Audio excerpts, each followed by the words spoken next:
Son las 16 de la mañana y recibimos digitalmente en RPP a Monseñor Carlos Castillo, arzobispo de Lima. Muy buenos días, Monseñor Castillo. Buenos días, Fernando, qué gusto. Bueno, ha tenido otra semana intensa usted por la labor que la Iglesia cumple para aliviar y ayudar a las víctimas del COVID y a las víctimas de la pobreza generada o acentuada por el COVID, pero hemos tenido alguna fiesta religiosa también, como la Virgen del Carmen, que es patrona de la canción criolla en Lima, ¿no? Sí, yo saludo a todos los limeños, porque como se dice, este año no hemos podido decir vamos a la fiesta del Carmen Negrita, pero aún así han habido ciertas manifestaciones. Yo quiero pedir perdón especialmente por un error que ha habido en el momento de la repartición de la comunión en el Rebagliati, en donde se dio en la boca y debería mantenerse justamente la distancia y darla en la mano. Va a salir un comunicado del capellán pidiendo disculpas por eso. Monseñor Guillermo ha estado presente, pero él no entregó la comunión, ¿no? Pero quería pedir perdón por eso, porque son cosas que a veces pasan, que se descuidan porque no estamos habituados y tenemos que reformular nuestra manera de hacer las cosas. Y la Iglesia también tiene que cambiar, tiene que mejorar su manera de entender las cosas. Gracias a Dios, bueno, el mismo padre Meloni me ha dicho que él pide disculpas por esto y va a sacar un comunicado hoy día. Y quiere decir, Monseñor Castillo, que aún en los momentos más sagrados, como la comunión, hay que hacer prevalecer reglas sanitarias, entre las cuales distancia social. Sin duda, nosotros por eso todavía no abrimos los templos y de hecho hay una orden general. Y recuerdo que inclusive cuando se hace esto se afecta directamente la salud de toda la gente. Por eso es que tenemos que conservar el cuidado por la salud y la vida de la gente. No hay que estremecerse por una cosa así, hay que aprender. De acuerdo. Es un aprendizaje, una educación que estamos haciendo todos. Y entonces la fiesta del Carmen es justamente para aprender. Esa es la única manera de hacer las cosas. Sí, pues hemos hablado durante la semana aquí en RPP con autoridades de muchas comunidades que tienen fiestas patronales el mes de julio. Pensaba particularmente en Charhuanca, Apurímac, el Señor de las Ánimas. Y nos dijo que no la van a celebrar, lo cual para ellos es algo doloroso porque es un motivo de reencuentro con gente que vive fuera de su localidad y es una costumbre secular, ¿no? Claro, pero si el reencuentro nos va a enfermar y nos va a generar la pandemia, a regenerar la pandemia por todos lados, ese es un criterio de realidad. El Papa dice siempre tener en cuenta el criterio, el principio de realidad. Y eso es lo que hay que hacer, ¿no? O sea, en medio de eso sí aprendamos a celebrar en estas formas que son un poco, digamos, menos calurosas, menos comunitarias, pero digamos que mantienen un espíritu y bueno, ya habrá el momento en que se superará esto, pero hay que saber esperar para no intensificarlo, ¿no? Ahora, hablando sobre la misa de mañana que usted celebra y que se difunde a las 11 de la mañana en la catedral por vía digital, hay un pasaje de San Mateo, el pasaje célebre por las 3 parábolas, ¿no? Esta insistencia en que Jesús hablaba por parábolas, de ellas 2 son agrícolas, de alguien que conoce el trabajo en la tierra, y otra es directamente culinaria, porque es sobre el rol de la levadura cuando uno prepara pan. Y estas 3 parábolas, una de las cuales es muy conocida, creo, la parábola de la cizaña y el trigo. La otra es menos conocida, pero es muy bella, esta parábola sobre el grano de mostaza, que crece, que es algo pequeñísimo y que sin embargo va a dar un árbol gigantesco, ¿no? Terminan estas 3 parábolas con una frase que siempre me ha conmocionado: el que tenga oídos para oír, que oiga. ¿Por qué dice eso Jesús? Porque lo que justamente el hablar en parábolas, lo decíamos la semana pasada, es sugerente, suscitativo, de capacidad de reflexionar. Y entonces las 2 expresiones de oír, el repetitivo significa la profundización, ¿no?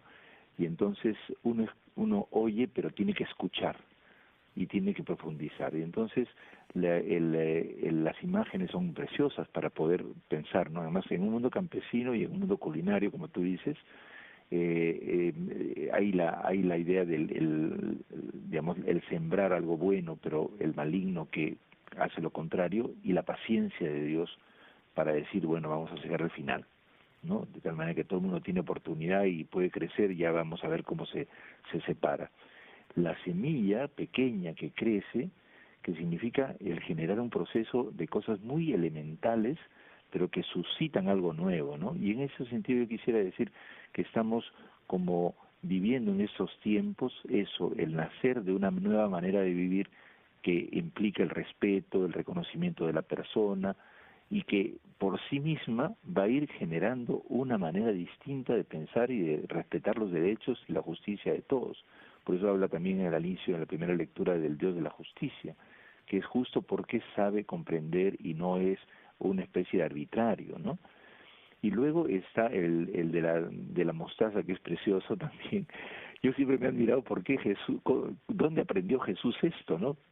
Yo estoy seguro que eso es el Señor, de la levadura, ¿no?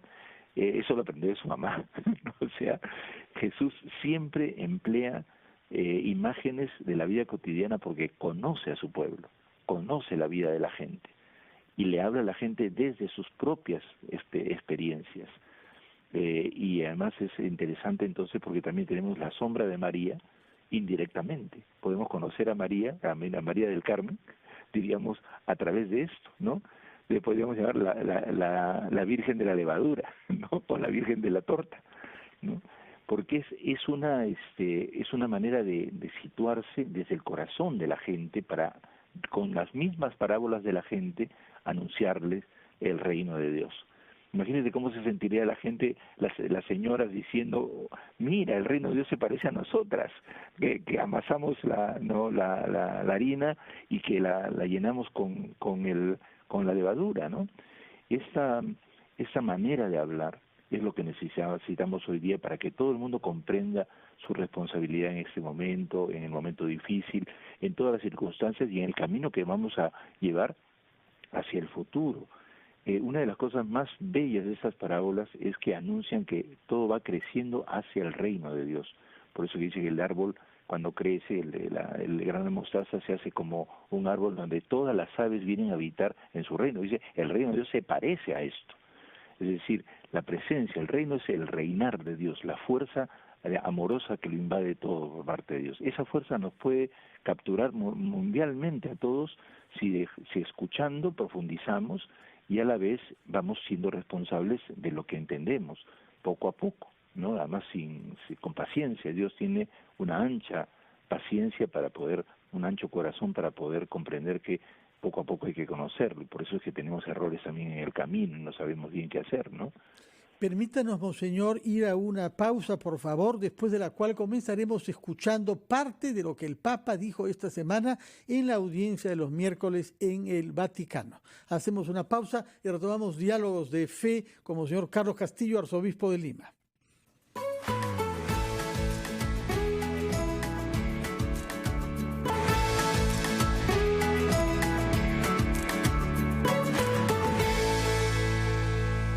¡Feliz segundo aniversario! 2 años, gordo. ¿Y mi beso?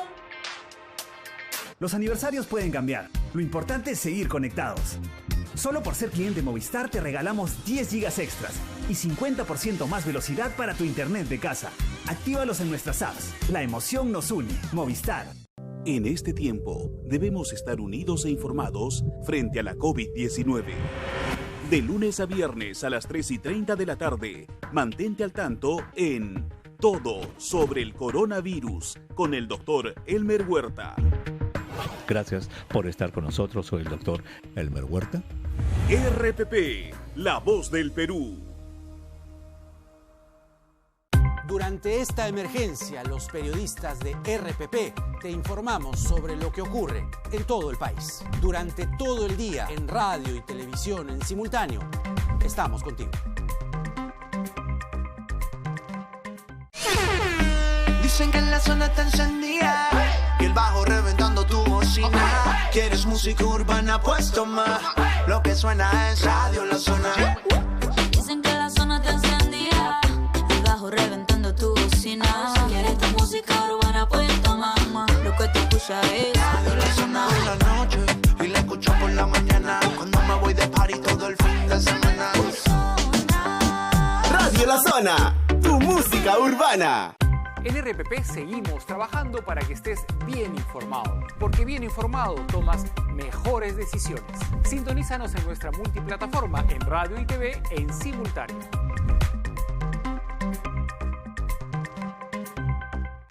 Cuando aún nada está dicho en los asuntos que realmente importan, sus protagonistas se sientan aquí.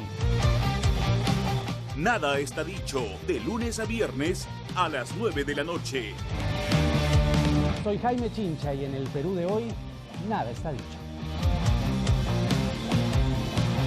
Por RPP, La Voz del Perú. Ya está disponible la nueva temporada del podcast Mi Novela Favorita. Recreaciones sonoras de grandes novelas con los comentarios del Premio Nobel Mario Vargas Llosa. Ingresa a rpp.pe podcast RPP y ubica a Mi Novela Favorita.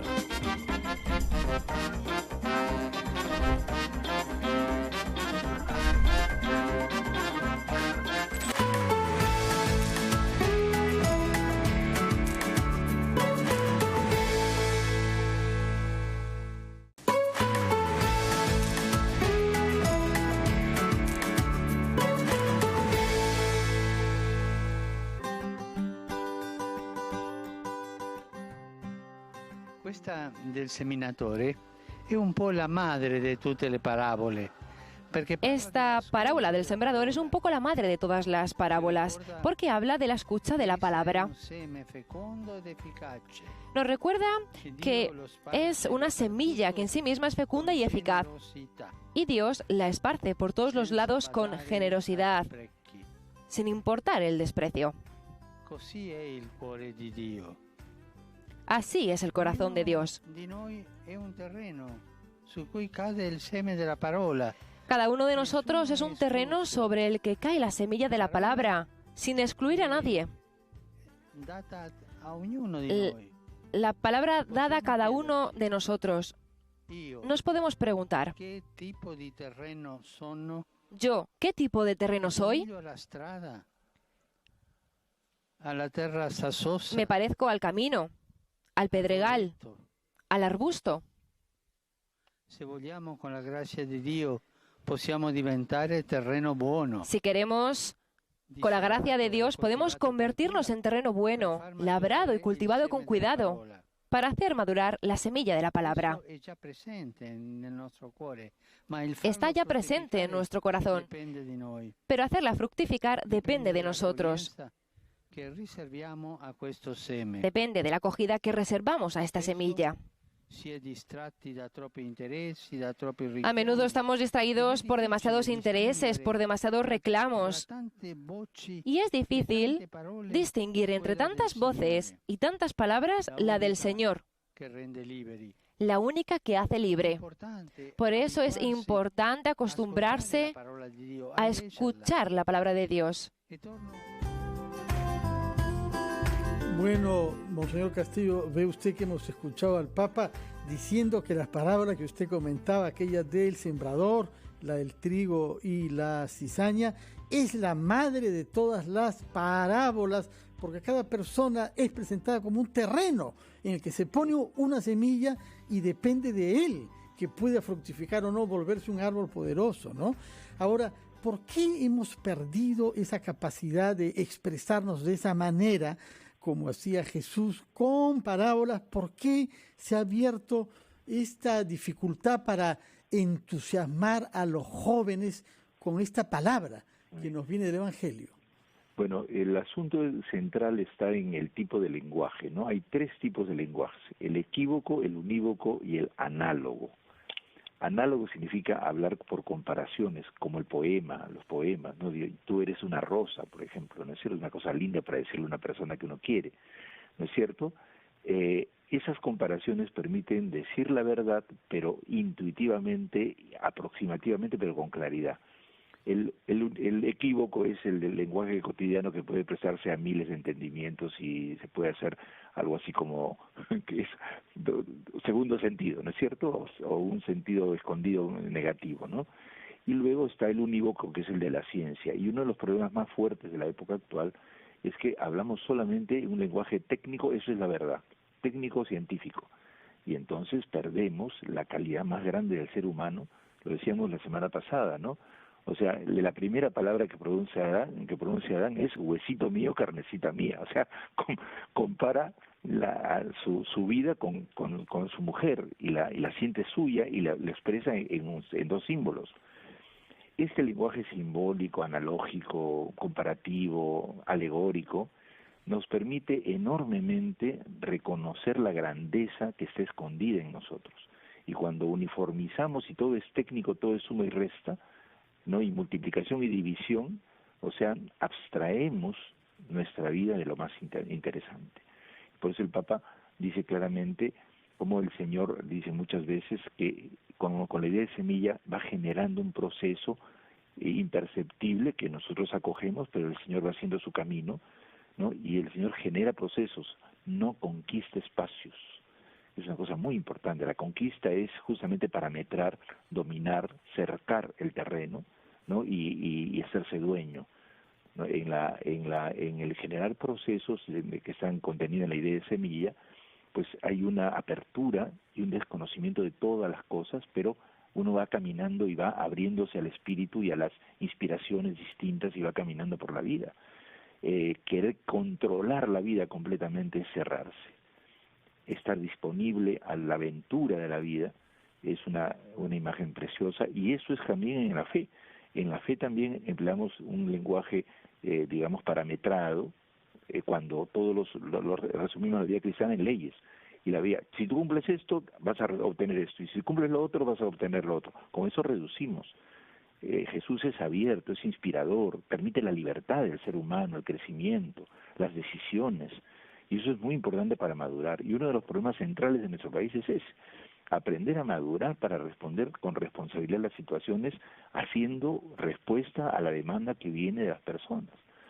Y tenemos que aprender eso, es una enseñanza muy importante, ¿no? El Papa reprocha también a nuestra época que haya demasiadas voces, demasiado ruido, demasiada bulla, que no le permite a uno, dice, discernir la palabra que nos hace libres. Así es, y así es. Él presenta la palabra del Evangelio como una palabra que hace libres. ¿Qué significa eso? ¿Cuál es esta falta de libertad favorecida por el ruido, por la dispersión, por la bulla? Porque la bulla y el ruido a veces es evidente que existe, pero una cosa es que nosotros no organicemos nuestra vida en forma ordenada, y entonces solo vivimos en bulla y nunca entramos en nosotros mismos. El silencio siempre fue en la historia fundamental, en la historia de la Iglesia fundamental, y además, ¿por qué? Porque Jesús hace silencio y muere en la cruz en silencio. Grita y queda en silencio y muere. Es su última palabra. Entonces nosotros en la oración, por ejemplo, en la reflexión a solas, pensamos, recordamos, por ejemplo, ¿no? Uno de los grandes problemas, por ejemplo, es el olvido de las personas, el olvido de las situaciones, el no recordar. Nosotros, ¿dónde tenemos la mayor falla de educación en el país? En que la gente no sabe la historia. No conoce nuestra historia y no conoce entonces cómo hemos llegado a esta situación y qué valores hay en ese camino para poder luego lanzarnos al futuro. Imagínate que en las clases casi se dicta solamente cursos técnicos, se olvida la historia. Y eso es fundamental, y la historia familiar también, la historia de los papás, cómo lucharon, qué problemas hubo. Y simpático ahora, es excelente cómo los jóvenes escuchan la historia, les gusta que les cuenten cómo fue antes, para poder ver qué hacen ahora, ¿no? ¿Cómo era antes cuando nosotros éramos jóvenes, dice usted? Por ejemplo, sí. Y claro, y lo comparamos y evidentemente ellos tienen otros desafíos, pero es importante para ver la conexión que hay, porque somos en un curso, recibimos lo que los demás han hecho, lo vivimos nosotros a nuestra manera y luego lo relanzamos y la dejamos para los que vienen. Y esa cadena de generaciones, por ejemplo, se olvida. Creemos que somos como átomos que están separados unos de otros y que cada uno puede hacer lo que le da la gana. Y entonces se olvida el sentido de responsabilidad porque no apreciamos lo vivido. Justamente el silencio permite apreciar, recordar. Mira, las experiencias con jóvenes de retiros son cosas extraordinarias, ¿no? Porque para los chicos es así una novedad estar en silencio 3 días, ¿no? Una cosa, y es lindo. Retiros porque, espirituales, nos dice, ¿no? Sí, los retiros que hacemos, bueno, ahora estamos... Que hacíamos antes de la cuarentena, ¿no? Antes de la cuarentena, sí, pero ahora estamos un poco de retiro también, ¿no? Yo en estos meses he escrito, todos podemos pensar, podemos escribir, hacer poemas, y eso nos permite identificar las cosas más elementales que tenemos como seres humanos, reconocer nuestras heridas, ver las cosas buenas que tenemos para poderlas potenciar, pedir perdón por las cosas que hicimos mal. Todo eso es el silencio, es muy constructor porque en el silencio escuchamos, digamos, a través de la vida que hemos vivido, la palabra del Señor, ¿no? Usted, inclusive si no la leemos, ¿usted cree que de esta cuarentena, de este confinamiento, saldremos con más humanidad, con más apertura uno a los otros? Sí. Hay el filósofo español Sabater que ha dicho, vamos a salir iguales, solo que más pobres. ¿No comparte ese pesimismo usted? Sí, yo no lo comparto porque creo que este tiempo nos ha hecho mirarnos cara a cara en casa. Y esto es muy importante, ya hace tiempo no nos veíamos a los ojos. Y entonces, y a nosotros mismos, ¿no? El otro que hay en mí se despierta cuando estoy solo. Porque no soy yo consciente, solamente hay el otro misterio que está en mí, que yo no lo conozco y que debo conocerlo más. Y luego creo que ciertamente el hambre, sí, con más hambre, pero con más hambre de los otros, que me lleva a iros a ayudar. Yo creo que el desafío hoy día está justamente en que todos estamos interpelados. Hace poquito he tenido un diálogo con los jóvenes piuranos, que me preguntaron sobre el joven y la pandemia. Vamos a publicarlo entre poco en la página de mi intervención sobre esto. Y les comentaba yo que me estoy admirado de cómo los chicos en medio de esta pandemia han hecho cantidad de inventos y de cosas para ayudar. Unos se han puesto al teléfono a recibir llamadas, los otros han estado inventando cosas, respiradores, los que saben de cosas de ciencia. Hay uno en Catacaos que es ¿cómo se llama esto? Regidor, y tiene 18, 19 años, es una maravilla, ¿no? Y ha organizado a su pueblo todo para poder enfrentar el hambre, ¿no? Bueno, son muy buenas noticias que nos da sobre Piura, nos alegra escuchar porque Piura ha sufrido mucho, era una de las regiones que ha venido mejorando, pero en un momento dado era una de las más afectadas. Ahora estamos con Arequipa encima, ese es el asunto. Sí, realmente es un motivo de gran... Nos unimos a ellos. También quiero unirme a Óscar Zúñiga, que está recolectando sangre para que lo apoyemos, por favor. Ese Hospital Santa Rosa es uno de las medallitas que tiene el Pueblo Libre, para que todo el Pueblo Libre pueda donar sangre, por favor. Apoyen. Muy bien, nos hacemos ecos de este pedido, apoyo a la colecta de sangre del Hospital Santa Rosa de Pueblo Libre. Nosotros acá tenemos al colega Rubén Arias, monseñor, cuya madre está sufriendo un problema de salud y por eso queríamos que la tenga presente en la bendición que usted ofrece cada día cuando se despide al término de nuestro programa, la señora Marlene Ayma Alegría. Marlene Ayma Alegría, esperamos que usted pida por ella, que la tenga presente durante su bendición. Padre Santo, hoy que te damos gracias porque tú depositas esa semilla que crece en nosotros y nos hace amar. Te pedimos por todos los que están sufriendo y especialmente por la señora Ayma,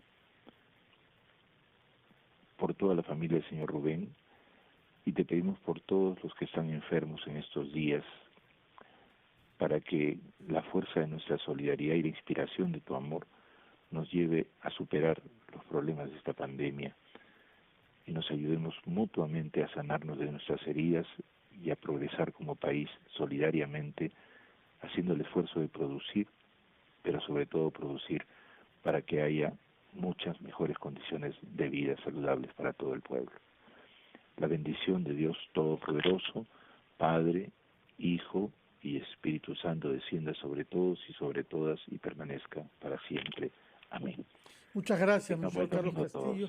Que tenga usted un buen sábado y lo escucharemos mañana en la misa que se celebra cada domingo a las 11 de la mañana en la catedral, que se transmite por radio y televisión sin presencia, por cierto, en la catedral.